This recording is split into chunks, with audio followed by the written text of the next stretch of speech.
मध्य प्रदेश में विधानसभा चुनाव के परिणाम से पहले आए एग्जिट पोल ने राजनीतिक दलों को चिंता में डाल दिया है। कहीं जो सर्वे एजेंसियों के सर्वे हैं तो सर वो कई जगह पर खुशी है, कई जगह पर गम है, कई जगह कांग्रेस की सरकार बन रही तो कई जगह भारतीय जनता पार्टी की सरकार को बनता हुआ दिखाया जा रहा है। आप कैसे देख रहे हैं? मैंने अपनी प्रेस वार्ता में इस बात का जिक्र किया कि दो तरह की बातें हुई हैं कल से आज तक। एक एग्जिट पोल आया है और एक प्रीपेड पोल आया है। तो प्रीपेड पोल के लिए तो हम तैयार थे कि किस तरह का दृश्य वो दिखाएंगे।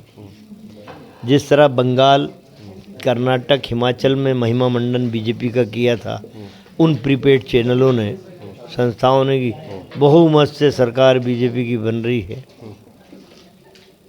उल्टे मुंह के बल गिरे जब चुनाव का नतीजा है। एग्जिट पोल जो ईमानदारी का था, उन्होंने जो दृश्य दिखाया था वैसी ही सरकारें बंगाल, हिमाचल और कर्नाटक में बनी है। तो उन एग्जिट पोल पे जो सही मायने में किए गए, हम उन पे विश्वास करते हैं कि वो सही है।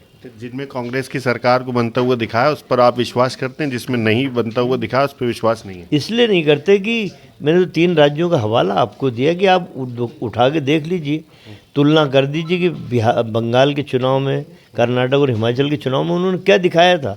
सीधे सीधे बीजेपी की बहुमत से सरकार बनती दिखाई थी। अब उन पे कौन विश्वास करेगा? उनका तो काम यही हो गया कि इस तरह।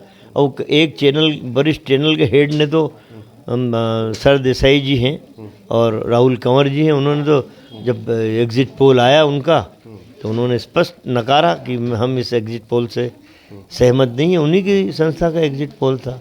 तो इससे तो क्लियर हो गई स्थिति कि वास्तव में प्रीपेड पोल हो।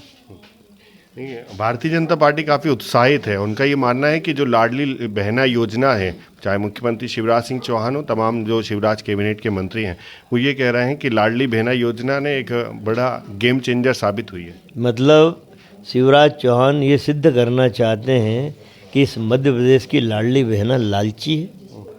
क्या 1250 रुपये के टुकड़े में मेरी बहन लालच में आएगी, अपने अमूल्य वोट को बेचेगी क्या? शिवराज चौहान को उस नारी शक्ति का शायद अंदाज़ा नहीं है। नारी शक्ति कभी बिकती नहीं है।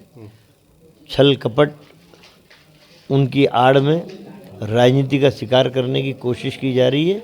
ये इस प्रदेश की नारी समझ गई। सर, जो एजेंसियों के सर्वे आए हैं जिनमें आपको जीत दिखाई है, वो भी बहुत ज़्यादा बहुमत वाली नहीं दिखाई, बिल्कुल बाउंड्री पर लाकर 111, 121, 116, 115 दिखाई है। तो ऐसे में जब बहुत डगर पर आकर कहानी रुकेगी तो क्या आपको ऐसा लगता है कि ऑपरेशन लोटस भाजपा चला सकती है? आपके विधायकों को बेंगलोर में भी शिफ्ट करने की तैयारी चल रही है। जिस दिन मतगणना होगी उस दिन विधायकों को बुलाएंगे आप लोग यहाँ? जो संख्या आपने बताई है वो नीचे की संख्या बताई, उसके ऊपर की नहीं बताई। 137 तक एग्जिट पोल में उन चैनलों ने, उन एजेंसियों ने दिखाया है।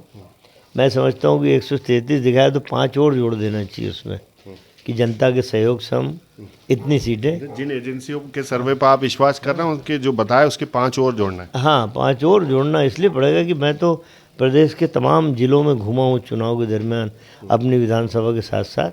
तो जो जनता का एक बॉडी लैंग्वेज होता है, इतना सकारात्मक था कांग्रेस के हित में कि उससे मैं अंदाज लगा सकता हूँ कि पूर्ण बहुमत की सरकार बनने जाए। सर, जो एग्जिट पोल कल आए उसके बाद से भारतीय जनता पार्टी ने आज से अपने जो प्रत्याशी हैं वो और बूथ एजेंट को ट्रेनिंग दे रही है। उनको ये आशंका है कि कांग्रेस जो है मतगणना को प्रभावित कर सकती है, विवाद खड़ा कर सकती है। इससे बड़ा झूठ और क्या हो सकता है? अधिकारियों को हथियार बना के शिवराज चौहान और भारतीय जनता पार्टी सरकार बनाना चाहती है। बालाघाट में देख लिया, आप सबने देखा, मध्य प्रदेश ने, देश की जनता ने देखा कि किस तरह एक कलेक्टर जो जिले का रिटर्निंग ऑफिसर होता है, चीफ चुनाव अधिकारी होता है, बालाघाट में किस तरह पोस्टल बैलेटों का हेरा फेरी करने की घिनौना षड्यंत्र किया गया। तो कांग्रेस तो नहीं करेगी, भाजपा ही जरूर करेंगे। इसलिए हमारे सारे साथी सतर्क कर दिए गए, मतगणना स्थल पे बहुत मजबूती के साथ काम करेंगे। तो बहुत धन्यवाद। ये पूर्व मंत्री और मध्य प्रदेश कांग्रेस के वरिष्ठ नेता हैं सज्जन वर्मा, जिनका यही कहना है कि जो अलग अलग एजेंसियों के सर्वे आए हैं जिसमें भाजपा को बढ़त दिखाई गई है, ऐसी बढ़त पश्चिम बंगाल में और अन्य राज्यों में दिखाई थी जहां ये सब सर्वे फेल हुए थे।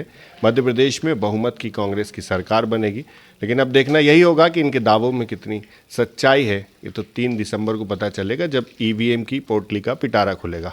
फिलहाल इंतजार कीजिए। भोपाल से TV9 मध्य प्रदेश छत्तीसगढ़ के लिए आमिर खान।